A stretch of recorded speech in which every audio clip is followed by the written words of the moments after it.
O Evangelho segundo João, capítulo 19. Então Pilatos mandou açoitar Jesus.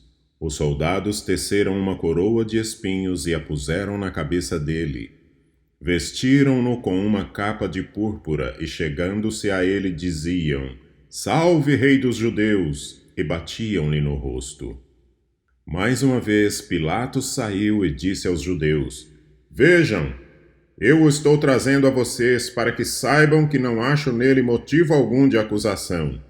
Quando Jesus veio para fora, usando a coroa de espinhos e a capa de púrpura, disse-lhes Pilatos: Eis o homem! E ao vê-lo, os chefes dos sacerdotes e os guardas gritaram: Crucifica-o! Crucifica-o!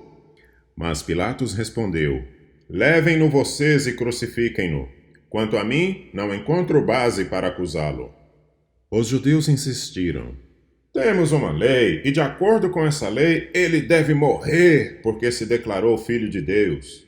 Ao ouvir isso, Pilatos ficou ainda mais amedrontado e voltou para dentro do palácio. Então perguntou a Jesus: De onde você vem? Mas Jesus não lhe deu resposta. Você se nega a falar comigo? Disse Pilatos. Não sabe que eu tenho autoridade para libertá-lo e para crucificá-lo? Jesus respondeu: Não terias nenhuma autoridade sobre mim se esta não te fosse dada de cima. Por isso, aquele que me entregou a ti é culpado de um pecado maior. Daí em diante, Pilatos procurou libertar Jesus, mas os judeus gritavam: Se deixares esse homem livre, não és amigo de César. Quem se diz rei, opõe-se a César.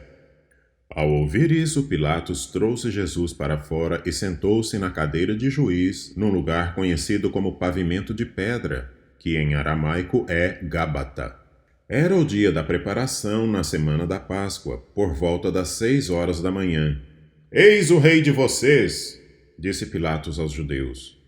Mas eles gritaram: Mata! Mata! Crucifica-o! Devo crucificar o rei de vocês? Perguntou Pilatos. Não temos rei, senão César, responderam os chefes dos sacerdotes. Finalmente Pilatos o entregou a eles para ser crucificado. Então os soldados encarregaram-se de Jesus. Levando a sua própria cruz, ele saiu para o lugar chamado Caveira, que em aramaico é Gólgota. Ali o crucificaram e com ele 2 outros, um de cada lado de Jesus.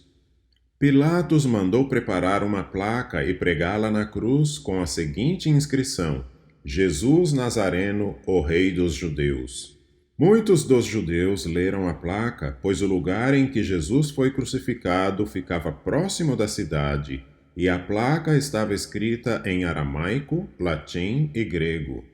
Os chefes dos sacerdotes dos judeus protestaram junto a Pilatos: Não escrevas o rei dos judeus, mas sim que esse homem se dizia rei dos judeus. Pilatos respondeu: O que escrevi, escrevi. Tendo crucificado Jesus, os soldados tomaram as roupas dele e as dividiram em 4 partes, uma para cada um deles, restando a túnica. Esta, porém, era sem costura, tecida numa única peça de alto a baixo. Não a rasguemos, disseram uns aos outros. Vamos decidir por sorteio quem ficará com ela. Isso aconteceu para que se cumprisse a escritura que diz: Dividiram as minhas roupas entre si e tiraram sortes pelas minhas vestes. Foi o que os soldados fizeram. Perto da cruz de Jesus estavam a sua mãe, a irmã dela, Maria, mulher de Clopas, e Maria Madalena. Quando Jesus viu a sua mãe ali, e perto dela o discípulo a quem ele amava, disse à sua mãe: Aí está o seu filho. E ao discípulo: Aí está a sua mãe. Daquela hora em diante, o discípulo a recebeu em sua família.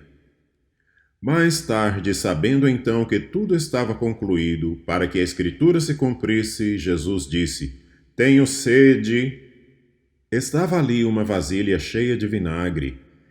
Então embeberam a esponja nela, colocaram a esponja na ponta de um caniço de esopo e a ergueram até os lábios de Jesus. Tendo-o provado, Jesus disse: Está consumado. Com isso, curvou a cabeça e entregou o espírito. Era o dia da preparação, e o dia seguinte seria um sábado especialmente sagrado. Como não queriam que os corpos permanecessem na cruz durante o sábado, os judeus pediram a Pilatos que mandasse quebrar as pernas dos crucificados e retirar os corpos. Vieram então os soldados e quebraram as pernas do primeiro homem que fora crucificado com Jesus, e em seguida as do outro. Mas quando chegaram a Jesus, constatando que já estava morto, não lhe quebraram as pernas. Em vez disso, um dos soldados perfurou o lado de Jesus com uma lança e logo saiu sangue e água. Aquele que o viu, disso deu testemunho, e o seu testemunho é verdadeiro. Ele sabe que está dizendo a verdade, e dela testemunha para que vocês também creiam. Estas coisas aconteceram para que se cumprisse a Escritura. Nenhum dos seus ossos será quebrado. E como diz a Escritura noutro lugar, olharão para aquele que traspassaram.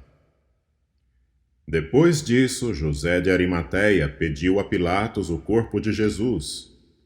José era discípulo de Jesus, mas o era secretamente porque tinha medo dos judeus. Com a permissão de Pilatos, veio e levou embora o corpo. Ele estava acompanhado de Nicodemos, aquele que antes tinha visitado Jesus à noite. Nicodemos levou cerca de 34 quilos de uma mistura de mirra e aloés. Tomando o corpo de Jesus, os dois o envolveram em faixas de linho com as especiarias de acordo com os costumes judaicos de sepultamento. No lugar onde Jesus foi crucificado havia um jardim, e no jardim um sepulcro novo, onde ninguém jamais fora colocado. Por ser o dia da preparação dos judeus, e visto que o sepulcro ficava perto, colocaram Jesus ali.